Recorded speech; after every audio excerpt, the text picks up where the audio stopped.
Ready start. अलीकडे पार पडलेल्या पश्चिम बंगाल विधानसभा निवडणुकीत मतदार याद्यांच्या विशेष सखोल पडताळणी SIR प्रक्रियेचा मुद्दा चांगलाच गाजला होता. केंद्रीय निवडणूक आयोगाने पश्चिम बंगालमध्ये घडवलेल्या विशेष सखोल पडताळणीनंतर राज्यातील मतदारांची संख्या 7% कमी झाली होती. सन 2021 च्या पश्चिम बंगाल विधानसभा निवडणुकीच्या तुलनेत यंदा राज्यातील मतदारांची संख्या किमान 52 लाखांनी कमी झाली होती.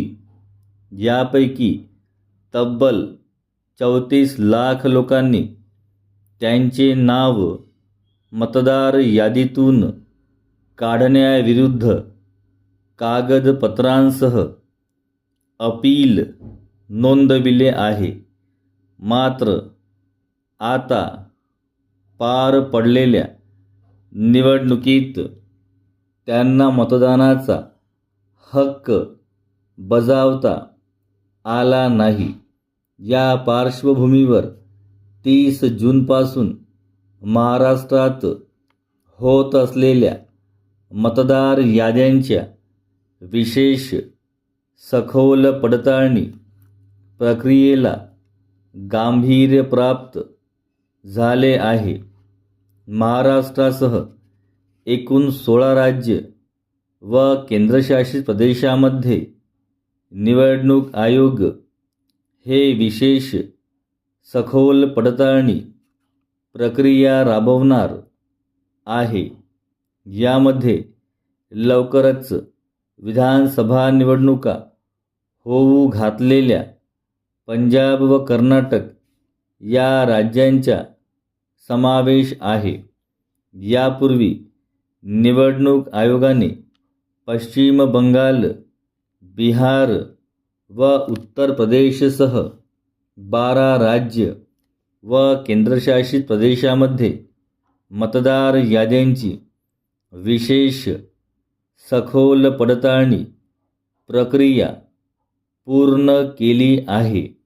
परिच्छेद महाराष्ट्रात 2002 नंतर म्हणजे 24 वर्षांनी अशा प्रकारे घराघरामध्ये जाऊन सखोल पडताळणी करण्यात येणार आहे. वाढते शहरीकरण आणि रोजगारासाठी होणारे स्थलांतर या वास्तविकतेच्या संदर्भात कायमचे स्थलांतरित झालेले नागरिक, मृत नागरिक आणि एकाच व्यक्तीची 2 ठिकाणी असलेली नावे, उदाहरणार्थ मूळ गावी आणि नोकरीच्या ठिकाणी वगळून नव्याने मतदार याद्या तयार करणे हा या मोहिमेचा मुख्य उद्देश आहे. या मोहिमेअंतर्गत नव्या मतदारांची नोंदणी करवून घेणे अपेक्षित आहे. यापूर्वी 12 राज्ये, केंद्रशासित प्रदेश यामध्ये झालेल्या सखोल पडताळणीत निवडणूक आयोगाचा भर हा नव्या मतदारांची नोंदणी करण्यावर कमी आणि मतदारांची नावे वगळण्यावर अधिक होता, अशी टीका झालेली आहे.